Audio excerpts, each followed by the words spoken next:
오늘 참으로 좋은 날입니다. 여러분, 이 좋은 날 하나님의 크신 은혜가 우리 모든 가정마다, 우리 예배하는 모든 장소마다 큰 임재와 기름 부심으로 강력하게 임하는 놀라운 역사가 있기를 주의 이름으로 축원합니다.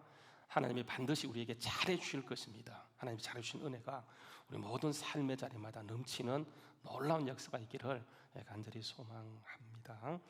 어떤 시골 약국이 있었어요. 굉장히 시골인지라 이 시골 약국에는 있는 약보다 없는 약이 더 많을 정도로 아주 열악한 그런 곳이었는데, 그 동네에 한 어르신께서 이제 감기가 걸려서 약국을 찾아서 약 좀 달라고 했더니 약사하는 말이 뭐냐면 감기가 없다라고 얘기하는 거예요. 그래서 어떻게 하냐고, 지금 감기 걸려서 너무 힘든데 약이 없으면 어떡하냐고 했더니 하시는 말씀이 이것이에요. 그렇다고 한다면 한 가지 방법이 있다고, 지금 이 시간 빨리 나가서 이렇게 얼음물에 목욕을 하시고 속옷 차림으로 길거리를 막 돌아다니라고. 그 말을 들으니까 너무 놀래가지고, 그러다가 폐렴 걸리면 어떻게 하겠냐고 했더니 이 약사가 하는 말이, 웃으면서 하는 말이, 자신 있게 하는 말이, 걱정하지 말라고, 그 폐렴약은 우리 약국에 있다고 그렇게 얘기했다고 하는 거예요. 저도 그 폐렴약과 함께 그 우한 코로나 폐렴약도 그 약국에 꼭 있으면 좋겠어요. 그래서 우리 모두가 주님의 은혜로 치료받고 회복되어져서 더욱더 건강한 모습으로 가는 모든 곳곳마다 하나님의 살아계심을 드러내는 우리 모두가 되었으면 감사하다는 생각이 듭니다. 여러분, 이제 우리 종종 이렇게 듣고 하는 말 가운데 그 아방궁이라는 말을 이렇게 하게 되어져요. 듣기도 하고 하게 되어지는데, 그럼 이 아방궁이라는 말의 뜻이 무엇인지 아십니까? 아주 화려하고 거창하고 웅장한 저택이라는 그런 뜻이거든요. 근데 여러분, 이게 이제 그 진시황 궁을 두고 하는 말이에요. 이제 진시황이 중국을 최초로 통일하고 그 시안 지역에다가 큰 궁전을 짓게 되는데, 그게 이제 그 아방궁이에요. 그 크기가 어느 정도였냐 하면, 이게 이제 300리가 되는 거리, 그 300리, 그러니까 여기서부터 그 대전 조금 못 갈 정도로 엄청난 화려한 궁전을 짓게 되는데, 여러분, 이렇게 어마어마한 궁전을 짓고 살게 되면 좋을 것 같지만 절대로 그렇지 않습니다. 왜냐하면 그러니까 여기서부터 난 말이 뭐냐면 격리예요, 격리. 그러니까 통행이 이렇게 되지 않는 거예요. 그래서 결국은 고립되어지게 되고, 그러니까 나라가 망하게 되어지는 꼴이 됩니다. 여러분, 이게 그 격리란 이 말은 그때부터요 주로 이제 그 부정적인 말로 이렇게 이제 사용되어지게 되는데, 지금 전 지구촌이 그 코로나19의 공격으로 지금 위기를 겪고 있습니다. 아시는 것처럼 중국에서 시작되었던 그 코로나는 우리 한국, 중동, 이제는 유럽을 넘어서 전 지구로 이렇게 뻗어가고 있는 거예요. 정말 위급한 그런 상황인데, 여러분, 이때 할 수 있는 긴급 처방은 여러분 아시는 것처럼 이게 격리입니다. 좋은 말로 하게 되면 사회적 거리를 유지하는 것이라고 할 수 있어요. 그래서 여러분, 세계에서 특히 이제 유럽 지역이라든가 미국 같은 그런 곳에서는 아예 왕래 자체를 하지 못하도록, 이게 파리는 파리대로, 독일은 독일대로, 체코, 폴란드 등등 국경을 봉쇄하면서 아예 그냥 격리시켜 버렸다고 하는 거예요. 여러분, 이 격리는 항상 여러분 공포로 가게 돼요. 이 공포는 여러분 이게 언제나 공격성을 띠도록 되어 있어요. 그래서 여러분, 얼마 전에 우리나라 한 모처에서는 여러분 아시는 것처럼 어떤 그 음식점 주인이 그 SNS 상에서 이게 그 주인이 신천지 교인 같다는 그 말이 딱 떠돌면서 이 식당이 그냥 그날로 문을 닫아버린 거예요. 전혀 그렇지 않다고 해도 사람들이 믿어주지 않게 되어지고, 또 어떤 그 SNS상에서는 그 약국이 이게 신천지 주인 같다, 신천지 사람 같다라고 하는 그 순간 약국이 문을 닫았고 병원이 문을 닫게 되어지고 아예 마트 자체가 이렇게 문을 닫는 그런 지금 형국을 이렇게 가는 것을 보게 되어져요. 여러분, 이것은 그 신천지의 돈 없는 일탈로 인해서 그 신천지 이꼴 이게 감염자의 등식이 성립되고 있다. 여러분, 이것은 어쩌면 당연한 귀결일 수가 있겠죠, 그렇죠? 왜냐하면 그들이 지금까지 했던 그 일들 때문에 그 신천지 그러면 이게 신천지 포비아가 생길 정도로 굉장히 끔찍하고, 저는 이것이 그 하나님이 하셨다고 믿고 싶어요. 그 사람이 할 수 없으니까 지금까지 온 교회가 신천지를 위해서 기도했지만 하지 못하는 그 일이 하나님께서 이 일을 통해서 드러내시고 온 세계가 신천지 그러면 알 정도로 이렇게 되어진 것은 어떤 면에서 이게 하나님이 하신 일이라고 믿고 싶습니다.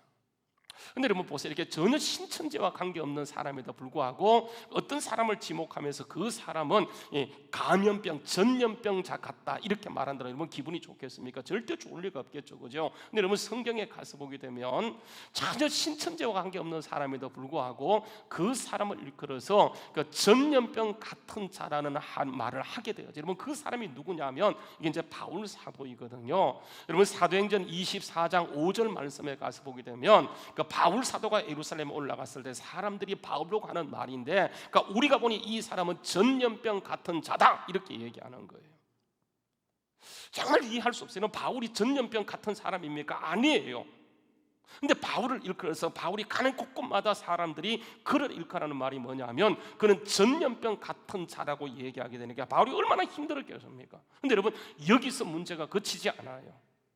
바울을 향해서 그를 전염병 같다라고 얘기하면서 바울에게요 그를 전염병이라고 몰아붙이고 나서는 엄청난 위협과 위해를 가하게 되어지는데, 바울이 그 이유 때문에 받았던 그 사실, 그 위해를 고린도후서 11장 24절 말씀에 보게 되면 그 유대인들에게 40에 하나 감한매를 5번 맞았고 그 3번 태장 맞고 1번 돌에 맞고 3번 파선하고 그 일주일을 깊은 바다 가운데 지냈으며 여러 번 여행하면서 광야의 위험과 강도의 위험과 동쪽의 위험과 이방의 위험과 시내의 위험과 광야 위험과 바다의 위험과 거짓 형제 중에서 위험을 당하고 또 수고하며 있으며 여러 번 자지 못하고 줄이고 목마르고 여러 번 춥고 굶고 헐벗었다라고 얘기하게 되어져요.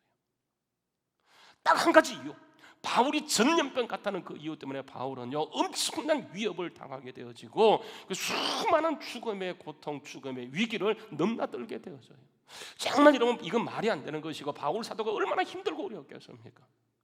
복음을 전한다는 그 이유 때문에, 숨수 복음을 전한다는 그 이유 때문에 가는 곳곳마다 위협을 당하게 되고 40에 하나 감한매라고 하는 것은 죽기 전까지 때리는 것, 그것이 바로 40에 하나 감한매인데 그 매를 바울 사도는 5번 맞게 되어지고 3번 태장 형장을 날마다 맞고 그 고통을 당하면서 얼마나 바울 사도가 힘들었던지 여러분 얼마나 괴롭겠어요. 미치게 일보 직전까지 가게 되어집니다. 왜냐하면 가는 곳곳마다 바울은 고립을 당하는 거예요. 그런데 문제는 뭐냐면 바울만 고립을 당하는 것이 아니고 바울이 전했던 복음까지도 이상한 복음이라는 소문이 들면서 사람들이 그것을 외면하게 될 때 바울이 받았던 그 마음의 충격은요 이루 말할 수가 없었을 것이라고 하는 거예요.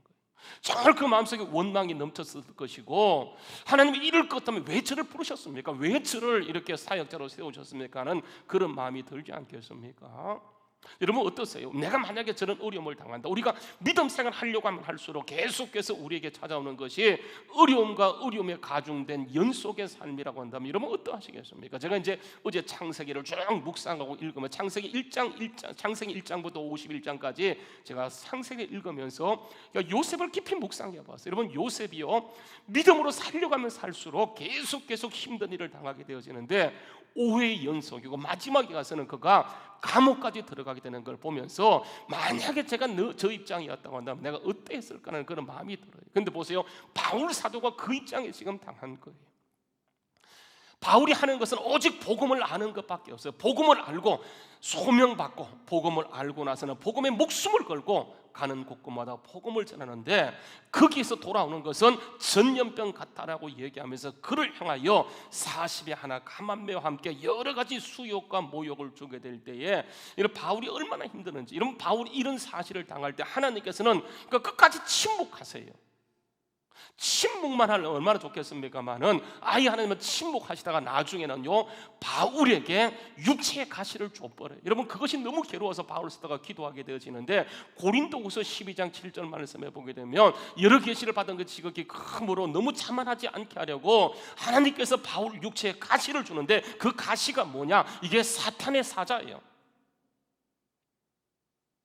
도와줘도 못할 판에 하나님이 아예 육체에 가지 사단의 사자를 주어서 더 힘들게 하니까 진짜 이게 머리가 돌기 일보 직전까지 가게 되었다고 하는 거예요. 여러분 왜 그렇습니까? 왜 하나님께서 바울 사도가 정말 저렇게 복음을 전하기 위해서 저렇게 고군분투하는데 하나님은 돕지 않고 저렇게 하시는 것인가? 진짜 바울 사도가 전염병 같은 자라서 지금 저렇게 하는 것이겠습니까? 여러분 절대로 그렇지 않아요. 택도 없는 소리예요. 바울은 절대로 전염병 같은 자가 아니에요. 근데 왜 하나님이 그렇게 하십니까? 여러분 여기 아주 중요한 이유가 있는데 이것은 바로 영적인 거리, 우리와 하나님 사이의 거리. 전염병이 오게 되면 여러분 아시는 건 사회적 거리는 뛸 수 있지만은 그러나 그 어떤 것이 온다 한다 할지라도 하나님과 우리 영적인 거리가 가까워야 되는데 문제는 영적인 거리가 멀어지는 거예요. 그래서 하나님께서는 이런 사태, 이런 사실을 통하여 우리에게 하나님과 영적인 거리를 다시 한번 땡겨주기를 강력하게 원하세요. 아니요, 하나님과 영적인 거리를 가깝게 하는 정도가 아니라 아예 그냥 하나님과 우리가 하나 되기를 원하세요. 그래서 예수님께서 오시고 여러분 아시는 말씀처럼 요한복음 15장 5절 말씀해 보게 되면 나는 포도나무 너는 가지라 그가 내 안에 내가 그 안에, 이것은 주님과 우리 하나님과 우리가 영적인 거리가 가까워지는 정도가 아니고 하나됨을 말하는 거예요. 주님은 이 사실을 원하세요. 왜냐하면 왜 그러냐 하면 우리가 주님을 떠나서는 아무것도 할 수 없기 때문이라고 하는 거예요. 한번 따라서 하세요. 주님을 떠나서는 우리가 아무것도 할 수 없다. 정말 주님을 떠나서는 우리가 아무것도 할 수 없는 많은 사람이 착각하는 것이 뭐냐 하면 이게 우리의 운명이에요. 하나님을 떠나서는 아무것도 할 수 없는 사람들이 착각하는 것이 뭐냐 하면 하나님 없이도 우리는 뭔가를 할 수 있다라고 생각해요. 진짜 착각 중에 착각입니다. 여러분 하나님 없이 뭔가를 해보세요. 처음에는 되는 것처럼 보이지만은 결국은 나중에 가서 보게 되면 하나님 없이, 기도 없이 한 일은 반드시 무너지도록 되어 있어요. 기도 없이 한 일은 더 크게 무너지도록 되어 있어요. 왜냐하면 인간의 운명이 하나님 없이는 아무것도 할 수 없는 존재이기 때문에 그때 우리가 할 수 있는 최선의 길은 하나님과 영적 거리를 좁혀야 되는데 사람들은 문제만 생기면, 아니면 문제가 생기지 않더라도 그 거리가 점점 멀어지기 때문에 여기에서 문제가 생긴 거예요. 하나님을 떠나가는 게 곧 파멸이에요. 여러분 왜 죽음이 왔습니까? 왜 사망이 왔습니까? 왜 우리에게 고난과 재난이 오게 되어지고 왜 우리에게 여러분 질병이 오고 저주와 가난이 오게 되었습니까? 성경에 보게 되면 결국은 하나님을 떠났기 때문에 이 영적 거리가 멀어짐으로 우리에게 재난이 오게 되었고 사망과 저주와 지옥과 죽음이 오게 되었다고 하는 거예요. 문제는 이 영적 거리예요. 근데 보세요, 문제는 우리가 이 영적 거리를, 하나님과 나와 거리를 우리가 좁힐 수가 없어요. 아무리 노력해도 하나님과 내 거리를 좁힐 수 없기 때문에 이 일은 하나님만이 할 수 있는 일이기 때문에 여러분 보세요, 하나님 자신이 직접 이 땅에 오세요. 그분이 누구입니까? 예수님이신데 우리와 하나님과의 관계를 좁히기 위해서 그분이 이 땅에 오실 뿐 아니고 십자가에 죽기까지 복종하세요. 완전히 십자가로 하나님과 우리 사이에 멀었던 영적 거리를 완전히 깨뜨리세요. 십자가로 승리하셨다고 하는, 여러분 잘 아시는 것처럼 골로새 2장 14절 말씀해 보게 되면 우리 같이 한번 읽어볼까요? 자, 시작. 우리를 거스리고 불리하게 하는 법조문에 쓴 증거를 지우시고 제하여 버리사 십자가에 못 박으시고 통치자들 권세들을 무력화시켰다. 여러분 저기 통치자와 권세는 이 세상의 위정자들을 말하는 것이 아니고 사단의 세력을 말하는 거예요. 그 사단의 세력, 사단의 계계를 예수님께서 십자가로 완전히 무력화시키시고 드러내 구경거리를 삼으시고 십자가로 이기시고 십자가로 승리하신 거예요. 그래서 여러분 그 십자가는 우리에게 무한 영광이에요. 십자가 무한 영광일세. 요단강을 건넌 후 영원한 시건네 십자가로 가까이 내를 이끄시고 거기 흘린 보혈로 정케 하옵소서. 십자가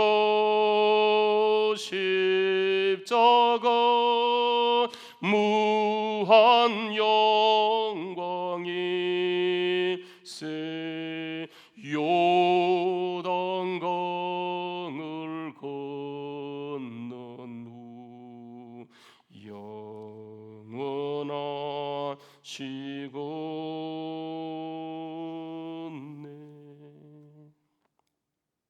여러분, 그 누구도 주님이 십자가로 승리하셨기 때문에 이제는 우리를 가로막을 수가 없어요. 우리를 가로막는 것은 딱 하나밖에 없어요. 그게 나 자신이에요. 나 자신. 나 자신 말고는 하나님과 우리 사이 모든 것이 무력화되고 모여되기 때문에 내가 막지 않는 한 하나님과 우리 사이를 가로막을 수가 없어요. 오직 막을 수 있는 건 나 자신인데 언제 우리가 하나님과 영적 거리가 막히는지 아십니까? 이게 참 아이러니한 것인데 은금이 정식될 때, 살기 좋아지게 될 때. 여러분 보세요.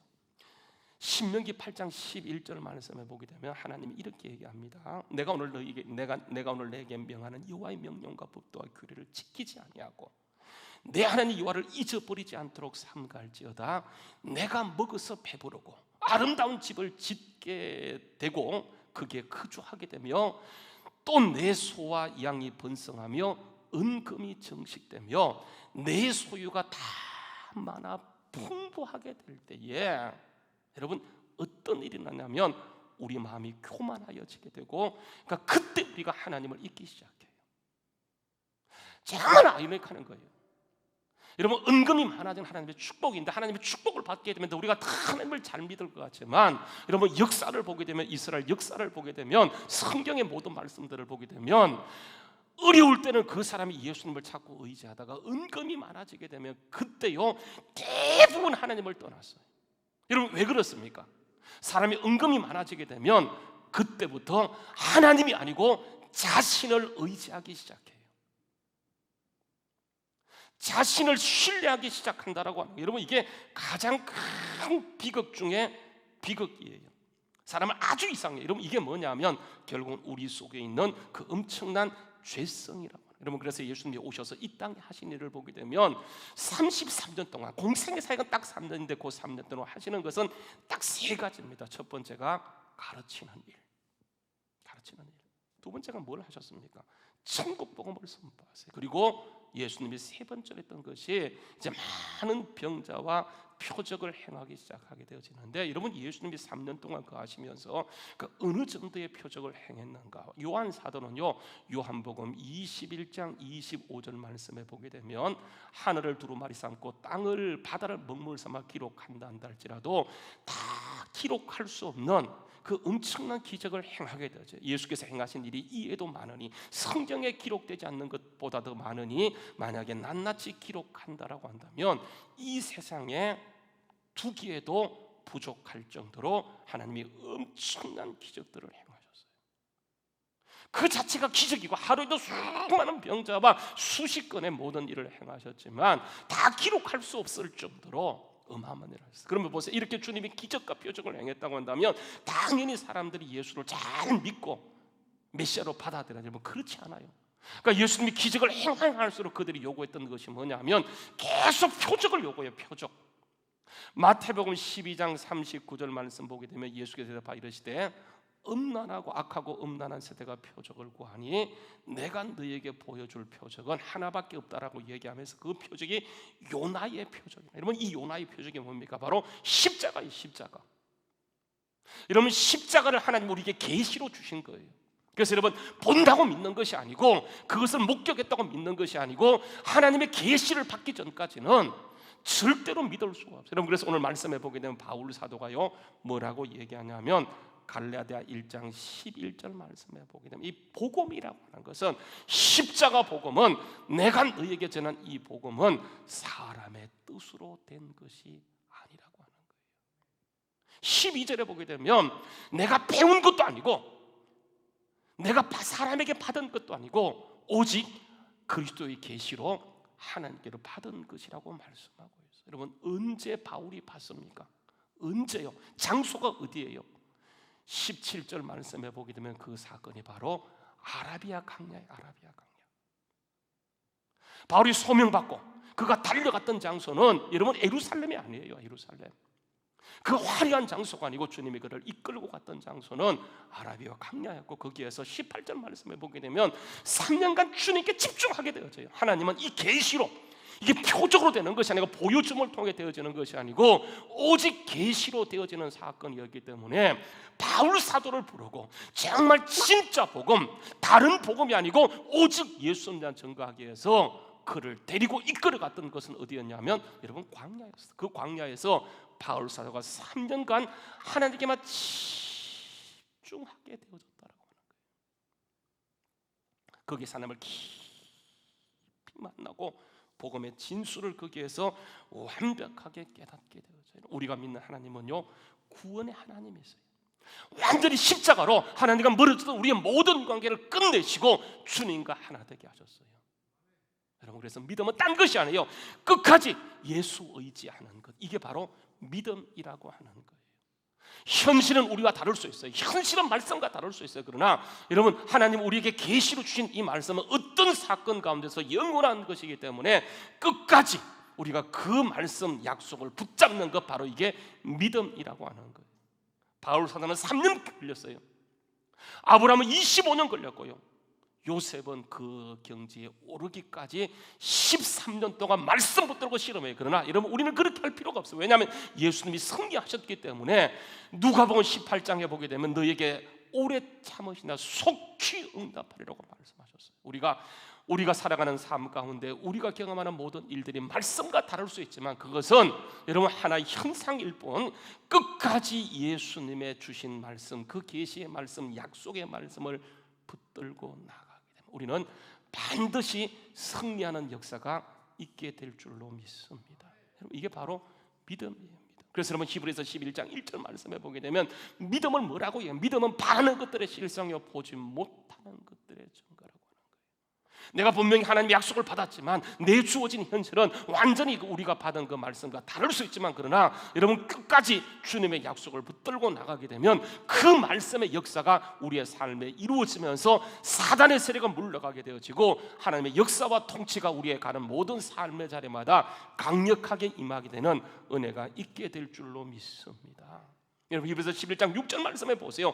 믿음이 없이는 하나님을 기쁘시게 하지 못하나니 하나님께 나간 자는 반드시 그가 계신 것과 그가 또한 자기를 찾는 자들에게 상 주신 이심을 믿어야 할지니라. 그렇게 말씀하고 있어요. 오직 주님이 승리하셨고 이 사실을 우리에게 약속을 통해, 말씀을 통해 드러나셨기 때문에 그 약속이 내가 천현실과 다르다 할지라도 그 약속의 말씀을 붙들고 나가게 되면 주님이 성취하신 그 역사가 우리의 삶의 자리마다 반드시 임하게 되는 놀라운 역사가 있게 될 줄로 믿습니다. 여러분, 바울 사도 보세요. 여러분, 이 계시의 말씀을 기도 가운데 그 깊이 만나고 가는 곳마다 사람들이 그를 전염병 같다라고 얘기하면서 40에 하나 감한매를 여러분 이게 5번 때려요. 정말 죽음의 궁을 넘나들지만 절대로 포기할 수 없는 것은 이게 생명이요, 이게 진리요, 포기할 수 없는 말씀이기 때문에 그가 이 말씀을 붙들고 결국은 예루살렘을 바꾸는 거예요. 세상을 바꿔버려요. 로마를 바꿔버려요. 온 우주와 세상을 바꿔버려요. 우리가 위기를 당할 수 있고 힘든 일을 경험할 수 있지만 그러나 반드시 이 복음은 살아있기 때문에 오늘도 그 말씀을 붙드는 사람을 통해서 가는 자리마다 주님의 크신 역사가 일어나게 될 줄로 믿습니다. 여러분, 우리가 힘들고 어려울 때 우리의 신앙의 선배들이 철저하게 기도함을 통해서 하나님을 만났고 아무것도 없는 상태에서 전쟁의 폐허 빚더미에서 오늘의 이런 찬란한 영광을 이루었어요. 많은 사람이 노력한 것이 사실이만 보세요. 거기에서 이런 기적을 이룰 수 있는 것은 정말 기도하는 사람들의 기도였는데 언젠가부터 우리가 은금이 많아지고 살게 되어지면서 무엇을 버렸냐 하면 신앙을 버려버렸어요. 약속을 내려놨어요. 결국은 그 결과가 오늘이기 때문에 오늘 이 시대 우리가 다시 한번 말씀으로 돌아가게 되어지면 하나님이 반드시 그 역석대로 우리의 삶을 일으켜가는 은혜가 있게 될 줄로 믿습니다. 하나님께서 하시는 일은 참 신비막조예요. 여러분, 사도행전 17장 26절 말씀에 가서 보게 되면 하나님 이런 말씀을 합니다. 인류 모든 족속을 한 혈통으로 만드시고 온 땅에 살게 하시고 그 연대를 정하시며, 그러니까 그 주의 한계를 정하셨으니, 그러니까 이는 사람으로 하나님을 더듬어서 찾고 발견하도록 하기 위함이라고 하는 거예요. 그러니까 하나님을 떠나서 생긴 결과 이런 결과이기 때문에, 그러니까 여기에서 우리가 다시 하나님을 찾게 되어지면 하나님은 반드시 우리에게 역사하시는데, 그 하나님은 그러니까 우리에게 멀리 계시지 않는 거예요. 가까이 계시기 때문에 주님을 찾는 자를 만나주세요. 주님이 이 시대에 원하시는 것은 우리가 그물어진 영적 거리를 다시 한번 당기는 일이기 때문에, 무슨 일을 당한다 할지라도 하나님과 우리의 영적 거리를 점검하면서 다시 한번 주님께 돌아가게 될, 주님께서는 우리를 어떻게 역사하는지 보세요. 이사야 30장 26절 말씀, 저는 이 말씀이 참 좋습니다. 제가 지난 일주일 동안 내내 묵상했던 말씀인데, 이사야 30장 26절 말씀 같이 한번 읽어볼까요? 자, 시작.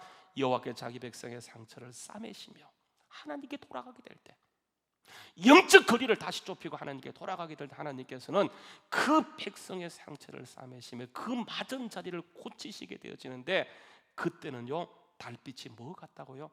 햇빛 같고, 햇빛은 뭐 같아요? 7배가 되어서 7날의 빛과 같으리라. 문제는 하나님을 잃어버린 것이 문제예요. 하나님과 영적 거리를 다시 한번 점검하면서 주님께 믿음으로 돌아갈 때, 하나님께서는 반드시 달빛은 희미한 것을 선명하게 드러내시고, 그 햇빛은 7배나 강력하게 우리의 삶을 비추시고 인도하시는 강력한 역사가 있게 될 줄로 믿습니다. 제가 이제 어제요, 우리 그 신대원 동기 카톡방이 있어요. 거기에 한 문자가 떴어요. 박보경 교수라고, 대구 사람이에요.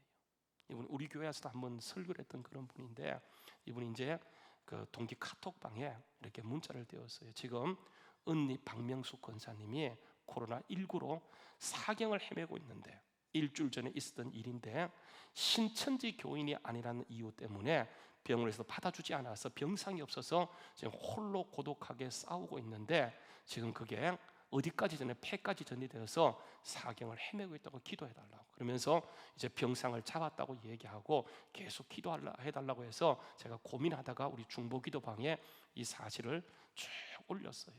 많은 분들이 기도하겠습니다 했는데, 저도 간절히 기도하면서 얼마나 마음이 먹먹했던지, 야 정말 가까이 왔구나 생각하고 기도했는데, 오늘 아침에 딱 일어나서 카톡을 열어보았더니 문자가 떠 있는데, 언니가 하나님의 고이 안기셨습니다 하는 문자가 뜨는데, 얼마나 먹먹하던지 한참 동안 아무것도 하지 못하고 눈물만 흘리면서, 그래서 먹먹한 마음에 어제 기도했던 분들이 고마워서 혹시나 계속 기도할 것 같아서 다시 우리 그 중보기도방에 그분이 하나님 품에 안기셨다고 기도해 주셔도 고맙다고 얘기하면서 다시 문자가 뜨는데, 문자를 보니까 톡이 뜨는데, 톡에 보니까 어머니가 90 노인이신데 언니가 돌아간 것을 알리지 못하고 있다고 기도해달라고 이렇게 문자가 왔어요. 그래서 많은 동기들이 막 기도한다고 얘기하면서 하나님의 위로가 함께한다고 할 때에 뭐라고 문자가 다시 들어왔냐면, 제가 한번 읽어보도록 하겠습니다.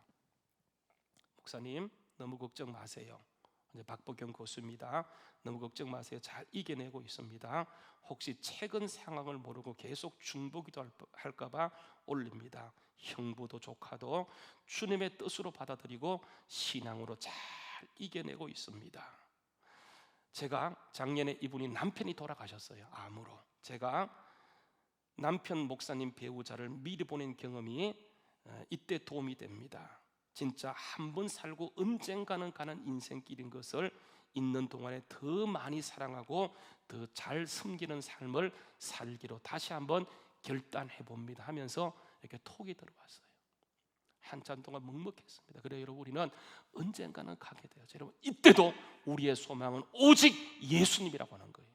애굽에서도 예수님은 소망이었고, 광야에서도 하나님은 소망이었고, 가나안 땅에서도 하나님은 소망입니다. 모든 것이 잿빛처럼 보이지만 오직 예수밖에 없는 줄 알고, 이 사순절 세 번째 주를 맞이하면서 다시 한번 우리가 겟세마네 동산에 십자가에 달리신 그 주님을 생각하며 믿음으로 나가게 될 하나님께서는 결국은 물러가게 하시고 하나님의 강력한 역사를 이 땅 가운데 드러내시는 은혜가 있게 될 줄로 믿습니다. 문제는 영적 거리예요. 하나님과 내 거리가 다시 한번 점검하면서 완전히 주님과 영적 거리가 주님이 원하셨던 것처럼 그분이 내 안에, 내가 그분의 말씀 안에 거할 때 우리 주암교회 여러분을 통해서 여러분의 가정을 회복시키시고 이 땅과 지역, 이 민족을 회복시키시고 세계 열방을 다시 복음의 나라로 이끌어가는 주님의 강력한 역사가 있게 될 줄로 믿습니다. 오직 주님 앞에 믿음으로 나가는 우리 모두 될 수 있기를 간절히 소망합니다. 오늘 한번 같이 찬양 같이 부르겠습니다. 우리 한번